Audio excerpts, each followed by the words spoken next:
Class 11 second semester তোমাদের দীর্ঘদিন ধরে একটা অভিযোগ করছিলে, স্যার আপনি শুধু মাধ্যমিকেরই ভিডিও দিচ্ছেন, আপনি শুধু উচ্চ মাধ্যমিকের ওই ভিডিও দিচ্ছেন, আমাদের কি ভুলে গেছেন? না, তোমাদের কি ভুলিনি। আসলে মাধ্যমিক বা উচ্চ মাধ্যমিক খুব পরীক্ষাগুলো একদম সামনাসামনি তো, বা এই মুহূর্তেই পরীক্ষাগুলো হচ্ছে, পরীক্ষার সেশনটা থাকছে, ওই জন্য মাধ্যমিক উচ্চ মাধ্যমিকের ভিডিও কয়েকটা বেশি দেওয়া হয়ে গেছে। তোমাদের কিন্তু তোমাদেরও রেগুলার ভিডিও আসছে বা আসতে চলেছে। তো এই ভিডিওতে তুমি থাম্বনেল দেখেও বুঝে গেছো আমি একটু অন্য জিনিস নিয়ে আলোচনা করব। সেটা হচ্ছে যে তোমাদের প্রিপারেশন তোমরা ঠিকভাবে নিচ্ছ তো। আমি শুধু একটু, যেহেতু তোমরা একদম এবারে প্রথমভাবে পরীক্ষা দেবে, প্রথম নিয়মে পরীক্ষা দেবে, সেই জন্য জীববিদ্যার ক্ষেত্রে বিশেষ করে, অন্যান্য সাবজেক্টের ক্ষেত্রেও কম বেশি নিয়মগুলো হয়তো একই হবে। তো জীববিদ্যার ক্ষেত্রে তোমরা যখন প্রিপারেশান নিচ্ছ, আমি কয়েকটা সতর্কবার্তা নিয়ে এই ভিডিওটা করছি। এরপর নিয়মিত ক্লাসের বা সাজেশান সেগুলো তো অবশ্যই এরপরে আসবে। সেটা হচ্ছে, দেখো প্রিপারেশানটা আমি জাস্ট তোমাদেরকে একটু সতর্ক করে দিচ্ছি। সেকেন্ড সেমের কোশ্চেন, এই ফার্স্ট সেমের কোশ্চেন তোমরা পুরো এমসিকিউয়ে পরীক্ষা দিয়েছো। সেকেন্ড সেমের কোশ্চেন এবং ফোর্থ সেমের কোশ্চেন অলমোস্ট কেন পুরোটাই সেম প্যাটার্নে হবে। তো সেকেন্ড সেমের কোশ্চেনে দেখবে তোমাদের 2 নম্বরের প্রথমে যে 4টে প্রশ্ন থাকছে, তারপরে 3 নম্বরের প্রশ্ন থাকছে, তারপরে একটা 4 নম্বরের প্রশ্ন থাকছে, একটা 5 নম্বরের প্রশ্ন থাকছে। কিন্তু আমি অফলাইন বা অনলাইন দুটো ক্ষেত্রেই পড়াতে গিয়ে দেখলাম, সেইখান থেকেই আমার এই ভিডিওটা করার ভাবনাটা মাথায় এলো, যে অনেকেই মানে যারা আমার কাছে মনে করো নতুন অ্যাডমিশান নিয়েছে, বা অন্যান্য ক্ষেত্রে কিছু স্টুডেন্টের সাথে আমার কথা হলো অন্যান্য স্কুলের, তারা অনেকেই না এখন কোশ্চেন প্যাটার্নটা ঠিক কীভাবে হবে বুঝতে পারছে না। এক্ষেত্রে আমি সতর্ক করে দিই যে ক্লাস 11-এর সেকেন্ড সেমিস্টারে এই প্রথম বাংলা বোর্ডের ছেলেমেয়েদের জন্য থাকছে, বায়োলজির ক্ষেত্রে অন্তত, কম্পিটেন্সি বেসড কোশ্চেন। এই কোশ্চেনটার মানে কি? কম্পিটেন্সি বেসড কোশ্চেন এক কথায় সহজভাবে আমি যদি বোঝাতে যাই, জিনিসটার মানে হবে বোধমূলক প্রশ্ন। এটা কিন্তু নর্মাল প্রশ্নের মতো নয়। যে ধরো আমি তোমাকে একটা উদাহরণ দিচ্ছি, যে আগে প্রশ্ন পড়তো সালোক সংশ্লেষের আলোক দশা বর্ণনা করো, অন্ধকার দশা বর্ণনা করো, কি C3 চক্র বর্ণনা করো, কি C4 চক্র বর্ণনা করো।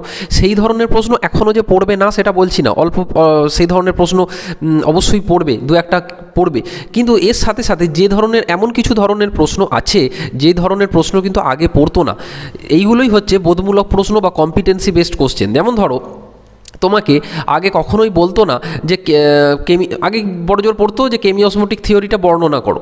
এখন হয়তো কেমিওসমোটিক থিওরির যে ছবিটা সেটা তোমাকে হয়তো দিয়ে বলবে, আচ্ছা PQRS দিয়ে বললো, PQRS কোনো একটা জায়গায় লেখা আছে ছবির মধ্যে, দিয়ে বললো যে PQRSকে চিহ্নিত করো।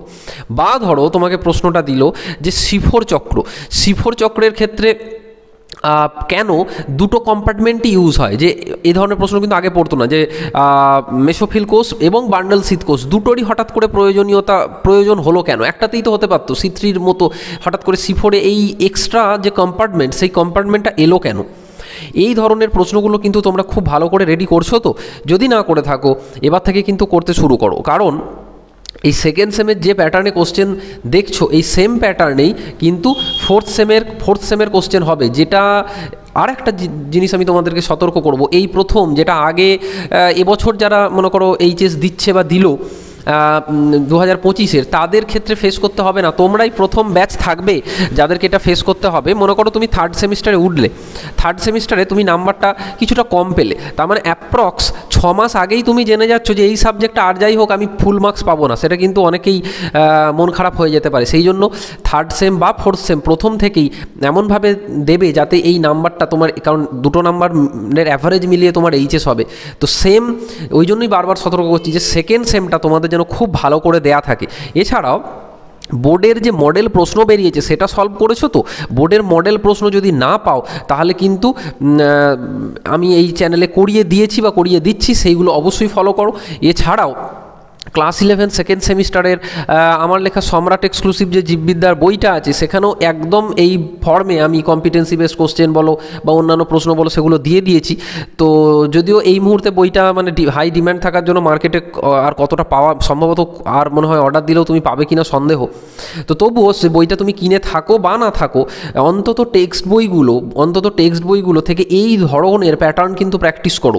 অনেকেই দেখছি সেই আগের বারের মতো বা আগে যেমন প্যাটার্নের প্যাটার্নের কোশ্চেন হতো, সেই গতানুগতিক সেই প্যাটার্নের কোশ্চেন বায়োলজিতে এখনও প্র্যাকটিস করে যাচ্ছে, জীববিদ্যায় এখনও প্র্যাকটিস করে যাচ্ছে। এই রকমভাবে যদি তুমি প্রিপারেশানটা নিয়ে থাকো তাহলে কিন্তু বড় বিপদে পড়তে চলেছো।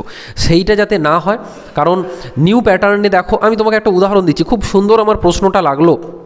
দেখবেন বোর্ডের মডেল প্রশ্নে এই ধরনের প্রশ্ন বায়োলজির ক্ষেত্রে অন্তত আমাদের এই বোর্ডে আগে কোনো দিন এসে মানে আসতো না। তো যেমন দিয়েছে, ধরো একটা একটা প্রশ্ন দিয়েছে যে একটা বোর্ডের মডেল কোশ্চেন, যারা এইচএসের কোশ্চেন করবেন তারাই প্রশ্নটা দিয়েছেন। যে ধরো আমি একটা উদাহরণ দিচ্ছি, 2 নম্বরের ওনারা একটা প্রশ্ন দিয়েছিলেন মডেল প্রশ্নে, যে একটা বাবল গামকে চিবিয়ে অনেকে প্রসারণ করে তো মুখে ফোলায়, এই অবস্থায় যদি ছেড়ে দাও বাবল গামটা কিন্তু আগের কন্ডিশনে ফিরে আসছে না। কিছুটা সেই ফিজিক্সের সঙ্গে বায়োলজির মিশিয়ে একটা প্রশ্ন আর কি। অথচ তুমি ধরো একটা গার্ডারকে প্রসারিত করলে, দিয়ে ছেড়ে দিলে, গার্ডারটা আগের জায়গায় ফিরে এলো। বলছে এই দুটো বৃদ্ধির সাথে উদ্ভিদের বৃদ্ধির এই রকম কোনো বৃদ্ধি আছে কি? এই যদি থাকে উদ্ভিদের বৃদ্ধির সাথে এই দুরকম বৃদ্ধির তুলনা করো, বা উদ্ভিদের ক্ষেত্রে কোথায় কখন এই রকম বৃদ্ধি দেখা যায়। তার মানে বুঝতে পারছো কতটা ইন্টেলিজেন্ট প্রশ্ন। এই ধরনের প্রশ্ন কিন্তু আগে দিত না, সেই জন্য এইগুলো খুব সতর্ক থাকবে। এই ধরনের প্রশ্ন কিন্তু আসবেই। এছাড়াও 5 নম্বরের প্রশ্নে আগে নর্মাল প্রশ্ন পড়তো যে ধরো হৃদচক্র বর্ণনা করো, এবারেও এই ধরনের প্রশ্ন দু একটা আসতে পারে। কিন্তু বোর্ডের মডেল কোশ্চেনের প্যাটার্নটা তুমি যদি ফলো করো, দেখবে হয়তো ইসিজি ছবি দিয়ে দিয়েছে, ইসিজির গ্রাফটার ছবি দিয়ে বলেছে যে কোন নাম দিয়ে দিয়েছে PQRS, দিয়ে জানতে চেয়েছে আচ্ছা বলো তো পি মানে কি, আচ্ছা বলো তো QRS মানে কি, একটা QRS-এর ওয়েবটা কমে গেলে বেড়ে গেলে কোনটার কি মানে, কখন এই গ্রাফ থেকে কিভাবে একটা ব্যক্তির তুমি কি রোগ হয়েছে, হৃৎপিণ্ডে কি রোগ হয়েছে সেটা কিভাবে নির্ণয় করবে, সেইটাও কিন্তু এই ধরনের প্রশ্ন আসছে। এবং কথা বলি যে কম্পিটেন্সি বেসড কোশ্চেনটা বললাম 4 নম্বরের যেটা আসবে, এটা জেনারেলি 4-এ ফুল 4 না দিয়ে 2+1+1 বা 2+2 এই ধরনের ফর্মে কিন্তু বেশি আসার চান্স।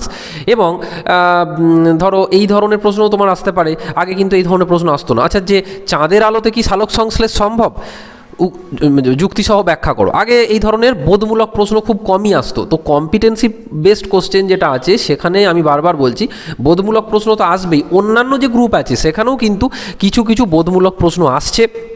তাই এই ধরনের প্রশ্ন খুব ভালো করে প্র্যাকটিস করবে। যদি না করে থাকো, যদি এখনও তোমরা সে আগের প্যাটার্নে প্র্যাকটিস করে থাকো, তাহলে এক্ষুনি ভিডিওটা দেখার পরপরই সতর্ক হয়ে যাও এবং সেইভাবেই প্রিপারেশানটা নিতে শুরু করো। তো এরপর এই নিয়মিত এই বিষয়ের তোমাদের ভিডিও আসছে, বা কিছু কিছু 11-এর ভিডিও আমার চ্যানেলে আগেও পোস্ট করা আছে, সেগুলো তুমি দেখে নিতে পারো, প্লেলিস্ট দেখে নেবে বা এই ভিডিওর ডেসক্রিপশান দেখে নেবে। তো আশা করি তোমাদের পরীক্ষা খুব ভালো হোক।